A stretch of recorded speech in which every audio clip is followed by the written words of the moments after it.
Hello everyone, my name is Smit Desai, and today I'm going to be talking about the feasibility of using voice user interfaces for informal self-regulated learning of health topics among younger and older adults. So first of all, when we say voice user interfaces, we mean speech-based voice assistants like Amazon Alexa or Google Assistant. Now, these interfaces are very popular and are used for a variety of purposes, including information retrieval, home automation, or even companionship by a wide demographic of people, including older adults. Here, please let me take a moment to tell you a little story. Just before the pandemic began, my grandmother was planning to apply for a Canadian visa to see my aunt. She was very excited about this plan, but at the same time, she was extremely nervous about the highly dreaded visa interview. The problem was she had never spoken to anyone with a non-Indian accent before. She thought she wouldn't be able to understand what the visa officer was saying and would fail the interview. I took this opportunity to design a simple voice agent that would ask her questions in Canadian accent and help her learn and prepare for the interview.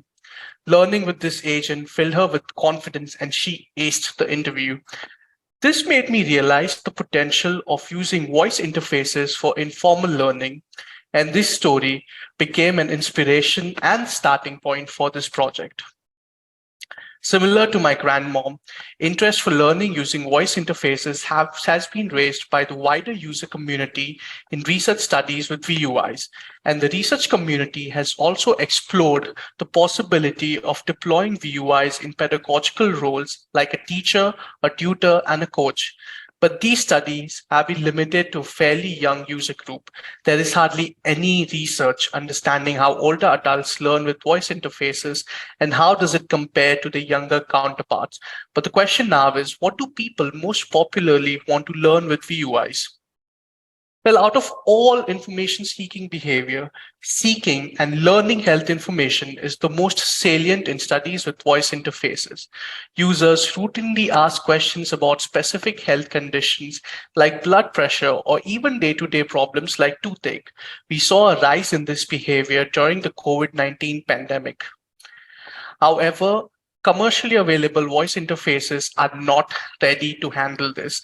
Interactions with VUIs tend to be rife with conversational errors and informational breakdowns, leading to poor interaction fluency.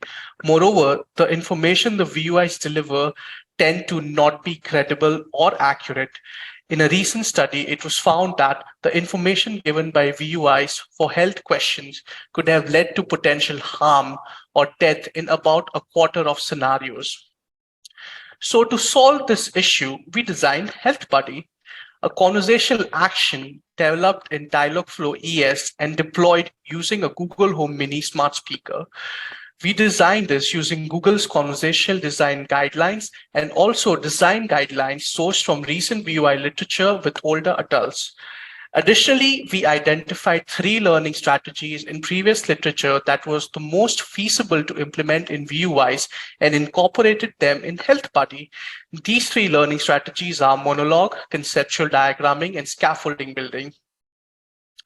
It is important to note here that the same content was delivered to the users with the different strategies. This picture is just a tiny snippet of a much longer interaction. In conceptual diagramming, the health information was delivered using bidirectional diagrams with concepts or topics and a line connecting them, denoting a relationship.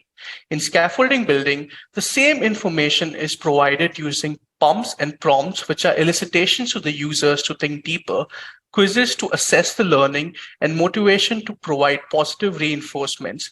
In the monologue strategy, the learning was provided using instructional style monologues with no dialogical back and forth. The length of the interaction was roughly the same across each strategy.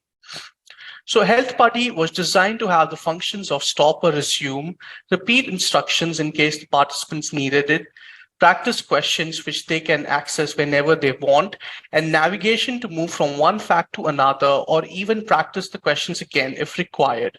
Health Buddy would deliver instructions using 3 learning strategies which serve as modes of Health Buddy.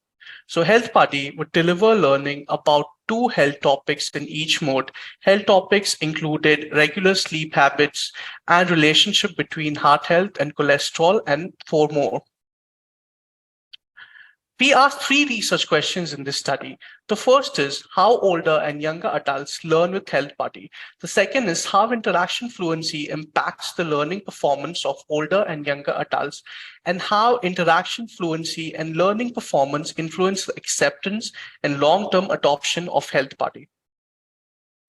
To answer these questions, we recruited 51 adults, out of which 26 were younger adults and 25 were older adults.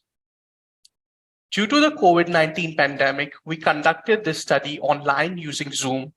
So first we had the participants fill a demographic questionnaire to understand their prior experiences with voice interfaces and their prior knowledge of the health instructions. Then we had the participants play around with the Google Home Mini to get comfortable, and once they indicated that they were ready, a learning session with Health Buddy was initiated.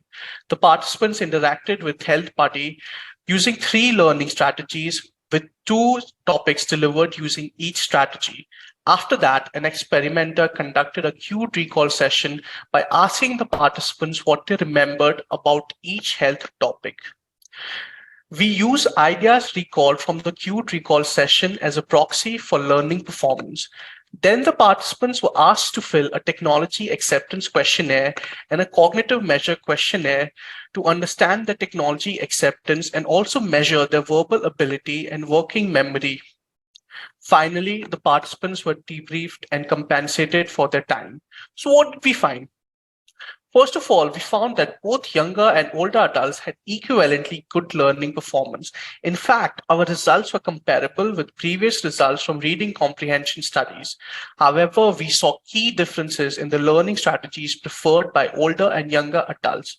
While younger adults took more advantage of scaffolding building and conceptual diagramming, older adults performed significantly better using the monologue condition. Then we found that the participants face a lot of conversational breakdowns due to a variety of reasons, including natural language processing error, feedback error, or system error. We operationalized all these categories of errors as interaction fluency. So higher interaction fluency would mean less errors. We found that interaction fluency was the biggest factor influencing learning performance. Both younger and older adults experience similar level of interaction fluency. Moreover, less interaction fluency for both younger and older adults resulted in poor learning performance. Then we measured the effect of interaction fluency on technology acceptance and perceived long-term adoption of Health Buddy. We found that interaction fluency did not impact the acceptance of younger adults, but older adults were adversely affected. Older adults who had higher interaction fluency were significantly likelier to accept and use Health Buddy. Our results lead to some really interesting implications.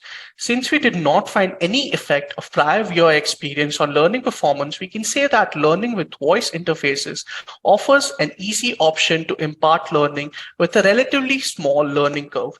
Very interestingly, we saw that older adults learned as well as younger adults with VUIs. There were no significant differences in learning performance. This is usually not the case. Younger adults tend to do a lot better on recall tasks than older adults, especially when a technology is involved. We did not see this.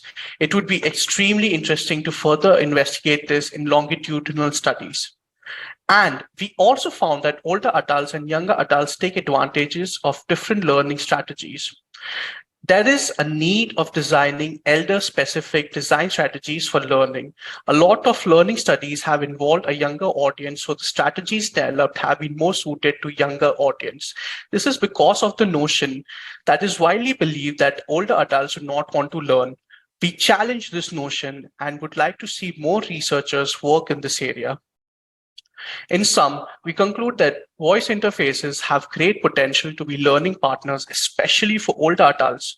However, there are key differences in how older adults and younger adults learn, and we need to test out more strategies to see what would be more suitable for older adults.